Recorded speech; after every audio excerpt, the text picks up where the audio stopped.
राधे राधे भाई सभी को। स्वागत है आपका इंडियन मैपिंग की इस क्लास में। और इस लेक्चर में अपन जानेंगे हिमाचल प्रदेश के बारे में। जैसा कि आपको पता है कि अपनी इंडियन मैपिंग के लेक्चर चल रहे हैं, क्लासें चल रही हैं, जिसमें अपन भाई राज्यों के प्रमुख प्रमुख जो राज्य हैं उनकी कौन कौन सी जोग्राफिकल कंडीशन है, कौन कौन से उसके प्रमुख शहर हैं, किस लिए फेमस हैं, उनके बारे में जान रहे थे, पढ़ रहे थे। आज उसी लेक्चर में एक और हमारा लेक्चर शामिल हो जाएगा, किसका? हिमाचल प्रदेश का, है ना। तो हिमाचल प्रदेश के बारे में जानेंगे, समझेंगे। तो ध्यान से देखते चलिएगा। देखो, दरअसल हिमाचल प्रदेश का जो क्षेत्र है वो पर्वतीय प्रदेश है ना, पर्वत है, यहाँ हिमालय जो पर्वत श्रृंखला है वो फैली हुई है। अब पहले पर्वतों की बात कर लेते हैं, कौन कौन से प्रमुख पर्वत यहाँ से निकलते हैं, है ना। तो देखो, एक तो पर्वत है जो इसके ऊपर की साइड से निकलता है ना, और एक पर्वत है जो इसके नीचे की साइड से निकलता है ना। ये जो ऊपर वाला पर्वत है इसको अपन बोलते हैं पीर पंजाल। क्या बोलते हैं? पीर पंजाल पर्वत। कौन सा है? पीर पंजाल पर्वत। और ये जो नीचे वाला है इसको बोलते हैं धौलाधर श्रेणी। क्या बोलते हैं? धौलाधर श्रेणी। क्या बोलते हैं? धौलाधर श्रेणी, है ना। तो ये दो चीज़ें आपको ध्यान रखनी है इसमें, है ना। दो पर्वत हो गए अपने प्रमुख। अब अगर इसके नेबरिंग स्टेट की अपन बात करते हैं, कौन कौन से इसके पड़ोसी राज्य हैं, तो इधर इसकी उत्तराखंड से सीमा लगती है, उत्तराखंड से सीमा लगती है। इधर चाइना या कहेंगे तिब्बत, के तिब्बत पे अधिकार कर लिया चाइना ने, तो कहेंगे तिब्बत से या चाइना से सीमा लगती है। इधर ऊपर जम्मू कश्मीर से इसकी सीमा लगती है, ऊपर जम्मू कश्मीर से इसकी सीमा लगती है। इधर पंजाब से इसकी सीमा लगती है, पंजाब से इसकी सीमा लगती है। और इधर हरियाणा से इसकी सीमा लगती है ना, हरियाणा से भी इसकी सीमा लगती है थोड़ी सी, है ना। तो ये जो सारी चीज़ें हैं ये आपको याद रखनी है, ध्यान रखनी है, ठीक है। इसकी देखो एक सबसे इम्पोर्टेंट चीज़, क्या कन्फ्यूज हो जाते हैं कभी कभी कि भाई इसकी जो सीमा है पाकिस्तान से भी लगती हुई है ना।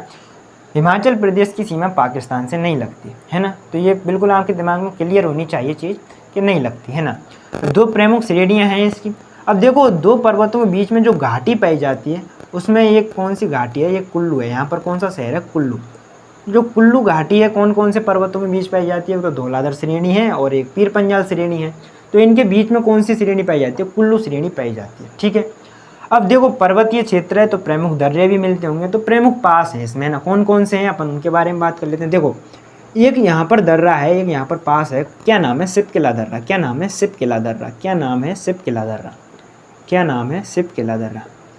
ये जो दर्रा है दरअसल भारत को चीन से जोड़ने का काम करता है, या कहें कि हिमाचल प्रदेश को चीन से जोड़ने का काम करता है, ठीक है। दिख भी रहा है अपने को।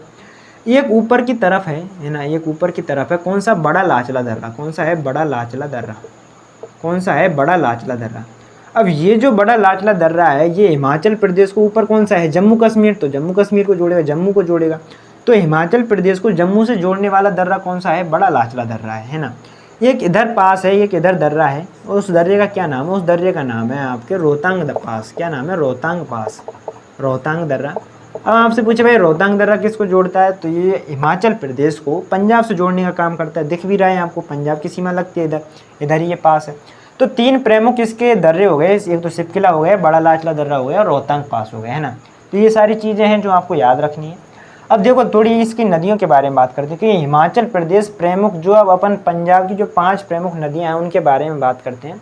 तो उसमें से 3 प्रमुख जो नदियाँ हैं उनका जो उद्गम स्थान है वो कहाँ से होता है? यहीं से होता है ना। तो देखो, एक नदी है, कौन सी? चिनाब नदी। कौन सी है? चिनाब नदी। कौन सी नदी है? चिनाब नदी, है ना। अब वो चिनाब नदी यहीं से निकलती है, यहाँ से निकलती हुई ये बाद में ये जो बड़ा लाचला दर्रा है ना, इससे होते हुए जम्मू कश्मीर में प्रवेश कर जाती है। और जम्मू कश्मीर में जाने के बाद ये जम्मू कश्मीर से होते हुए पाकिस्तान में चली जाती है। कौन सी नदी है? चिनाब नदी है। कौन सी नदी है? चिनाब नदी है। तो ये चीज़ आपको याद रखनी है, किस दर्रे से? बड़ा लाचला दर्रे से निकल के जाती है, ठीक है। उसके बाद एक और नदी है यहाँ पर, कौन सी? रावी नदी। और वो रावी नदी इस तरीके से हिमाचल प्रदेश से निकलती है और ये जो रोहतांग पास है, इस रोहतांग पास से निकलते हुए आगे जाते हुए ये पाकिस्तान, पंजाब से होते हुए पाकिस्तान में चली जाती है। कौन सी नदी है? रावी नदी है। कौन सी रिवर है? रावी रिवर, है ना। इतनी सी बात आपके समझ में आनी चाहिए। उसके बाद देखो, यहाँ पर एक ब्यास कुंड है और उस ब्यास कुंड से एक नदी निकलती है, कौन सी? ब्यास नदी। कौन सी नदी निकलती है? ब्यास नदी। तो ये ब्यास नदी भी यहीं से निकलती है, कौन सी? ब्यास नदी। तो देखो, 3 प्रमुख नदियों का स्थान है, चिनाब, रावी और ब्यास। कहाँ से निकलती है? हिमाचल प्रदेश से निकलती हैं। अब तिब्बत से एक नदी निकलती है, कौन सी? सतलज नदी। कौन सी है? सतलज नदी। अब वो सतलज नदी इस तरीके से निकलती है और ये जो सिपकिला दर्रा है ना, इस दर्रे से होती हुई वो आगे चलती है, आगे चलती है और आगे चलती है। इस तरीके से वो आगे पंजाब में जाकर यहाँ पर जो ब्यास नदी है, ब्यास नदी सतलज नदी की सहायक नदी है। तो यहाँ पर ये मिलती है और आगे ये पाकिस्तान में चली जाती है। कौन सी नदी है? सतलज नदी है। कौन सी नदी है? सतलज नदी है ना। और जब मैंने आपको पंजाब पढ़ाया था तो मैंने बताया था भाई जो सतलज नदी और ब्यास नदी जहाँ पर आके मिलती हैं वहाँ पर एक बांध बना हुआ है। क्या नाम है उस बांध का? उस बांध का नाम है हरी के बैराज बांध। क्या नाम है? हरी के बैराज बांध। क्या नाम है? हरी के बैराज बांध। अब ये जो हरी के बैराज बांध है, इस बांध से एक नहर निकाली गई है। कौन सी? इंदिरा गांधी नहर। विश्व की एशिया की सबसे बड़ी सिंचाई परियोजना कौन सी है? इंदिरा गांधी नहर है ना। सबसे बड़ी नहर कौन सी है? इंदिरा गांधी नहर है। अब ये जो यहाँ से नहर निकाली गई है पहले पंजाब में जाती है, उसके बाद हरियाणा में जाती है और फिर ये राजस्थान का जो मरुस्थली वाला इलाका है, और राजस्थान में मेनली जो श्रीगंगानगर, हनुमानगढ़, जैसलमेर, बाड़मेर वाला जो क्षेत्र है उसमें पानी की सप्लाई पूरी करने के लिए जो इंदिरा गांधी नहर है उसको बनाया गया है ना। तो ये कहाँ से निकलती है? हरी के बैराज बांध से निकलती है। इतनी सी चीज़ें आपको याद रखनी है। ये सतलज नदी पर दरअसल यहाँ पर एक बांध बना हुआ है। कौन सा है? यहाँ पर एक बांध बना हुआ। कौन सा? भाखड़ा बांध। क्या नाम है? भाखड़ा बांध। कौन सा है? भाखड़ा बांध। और इस बांध के आगे एक पिकअप बांध के रूप में एक और बांध बनाया है। कौन सा? नागल बांध। क्या नाम है? नागल बांध है ना। होता क्या है कि जो बड़ा जो कोई डैम होता है उसके आगे एक उसके लिए सपोर्टिंग एक डैम बना दिया जाता है ना। तो ये पूरी परियोजना को क्या बोलते हैं अपन? भाखड़ा नागल परियोजना। क्या बोलते हैं? भाखड़ा नागल परियोजना है ना। बेसिकली जब भाखड़ा नागल परियोजना की बात करते हैं सतलज नदी पर है और पंजाब में इसको पढ़ते हैं, क्योंकि इसका एक जो बांध है ना वो नागल जो बांध है वो किस में है? पंजाब में। तो इसलिए ये चीज़ आपको ध्यान रखनी है क्लियरिटी से भाई क्या क्या चीज़ें है ना। तो आई थिंक ये जो चीज़ें हैं आपके समझ में आई होंगी है ना। ये इसकी प्रमुख नदियाँ हो गई, इसके 2 पर्वत हो गए और ये इसके बीच में कुल्लू घाटी हो गई है ना। अब इसके प्रमुख अपन कौन कौन से इसके शहर हैं उसके बारे में थोड़ा जान लेते हैं, समझ लेते हैं है ना। तो देखो ये जो है कुल्लू हो गया और इसके जस्ट यहाँ पर आपको एक और शहर मिलेगा। कौन सा? मनाली। कौन सा है? मनाली है ना। और जो कुल्लू मनाली हालांकि हम एक ही बोल देते हैं लेकिन दोनों अलग अलग डेस्टिनेशन है, दोनों अलग अलग जगह हैं। कुल्लू बीच में है, मनाली ऊपर है। तो जो कुल्लू मनाली वाला क्षेत्र है ये अपने को पता है टूरिस्ट के लिए फेमस है। लोग यहाँ घूमने जाते हैं है ना, पिकनिक मनाने जाते हैं। उसके बाद आपको इधर एक और क्षेत्र मिलेगा। कौन सा? धर्मशाला। क्या नाम है? धर्मशाला। क्या नाम है? धर्मशाला प्रमुख शहर है। धर्मशाला में क्रिकेट स्टेडियम भी है। और जब तिब्बत से जो दलाई लामा वो भाग कर आए थे तो जो दलाई लामा रहते हैं वो कहाँ पर रहते हैं? धर्मशाला में रहते हैं। कहाँ पर रहते हैं? धर्मशाला में रहते हैं। हिमाचल प्रदेश में यदि सबसे ज़्यादा जो बरसात होती है वो कहाँ पर होती है? धर्मशाला में होती है। कहाँ पर होती है? धर्मशाला में होती है। तो ये प्रमुख चीज़ें हैं धर्मशाला के बारे में। उस धर्मशाला के यदि हम थोड़ा पूरब में चले गए तो यहाँ पर एक शहर मिलेगा। कौन सा? पालमपुर। क्या नाम है? पालमपुर। अब देखो कन्फ्यूज नहीं होना है ना।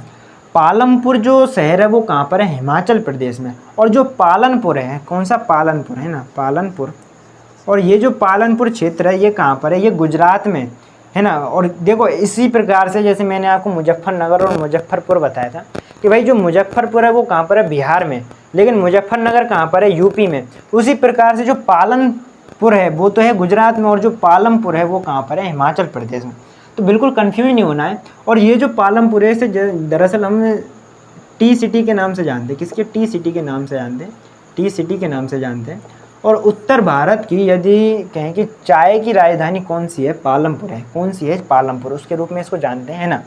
अब देखो यहाँ पर एक और आपको घाटी मिलेगी। कौन सी है? कांगड़ा घाटी। कौन सी है? कांगड़ा घाटी। कौन सी है? कांगड़ा घाटी है ना। अब देखो आपको कंफ्यूज नहीं होना। दरअसल ये कांगड़ा घाटी कहाँ पर है? हिमाचल प्रदेश में। और एक और है। कौन सी है? कांगेर घाटी। कौन सी है? कांगेर घाटी। कौन सी है? कांगेर घाटी। और ये जो कांगेर घाटी है कहाँ पर है? छत्तीसगढ़ में है। कहाँ पर है? छत्तीसगढ़ में है। इस पर नेशनल पार्क भी बना हुआ है, कांगेर घाटी नेशनल पार्क। कहाँ पर है? छत्तीसगढ़ में। तो ये आपने वो कंफ्यूज नहीं होना बिल्कुल। जो कांगेर घाटी है वो कहाँ है? छत्तीसगढ़ में। और जो कांगड़ा घाटी कहाँ है वो कहाँ है? हिमाचल प्रदेश में। ठीक है, इतनी सी बात आपके समझ में आनी चाहिए। उसके बाद यहाँ पर एक और शहर मिलेगा। कौन सा? सोलम। क्या नाम है? सोलम। क्या नाम है? सोलम है ना। क्या नाम है? सोलम। ये जो शहर है सोलम दरअसल मशरूम के लिए फेमस है। किसके लिए? मशरूम के लिए फेमस है ना। मशरूम के लिए जाना जाता है ये क्षेत्र। तो ये भी चीज़ आपको ध्यान रखनी है। उसके बाद आप थोड़ा ऐसा इधर आओगे तो यहाँ पर आपको इसकी राजधानी मिलेगी। कौन सी? शिमला। क्या नाम है? शिमला। क्या नाम है? शिमला। क्या नाम है? शिमला। और मैंने आपको बताया था कि भाई ये शिमला है ना। शिमला आलू अनुसंधान केंद्र कहाँ पर है? शिमला में है। आलू अनुसंधान केंद्र कहाँ पर है? शिमला में। इस शिमला से लेकर एक हरियाणा का एक क्षेत्र है। कौन सा? कालका। ऊपर ही ऊपर मैंने जब हरियाणा पढ़ाया था तो मैंने आपको बताया था ऊपर ही ऊपर कालका। इस शिमला से लेकर इस कालका के बीच में एक रेलवे लाइन है ना। उस रेलवे लाइन को जो शिमला कालका रेलवे लाइन है, उसको अपन यूनेस्को की साइट में शामिल किया हुआ है ना। तो ये एक प्रमुख डेस्टिनेशन है। इसमें मतलब एक तरीके से जो फिल्मी सीन नहीं होता है भाई, गाड़ी निकल रही है और ये पर्वत चारों तरफ है ना, और जो बर्फ़ है वो गिर रही है, और ये रोमांटिक मूड और ये ठंडा, और ये मतलब इस तरीके का जो फील है ना वो आपको यहाँ पर मिलेगा। इसीलिए इसको एक प्रमुख डेस्टिनेशन के रूप में, एक पर्यटक स्थल के रूप में जाना जाता है ना, लोग घूमने जाते हैं।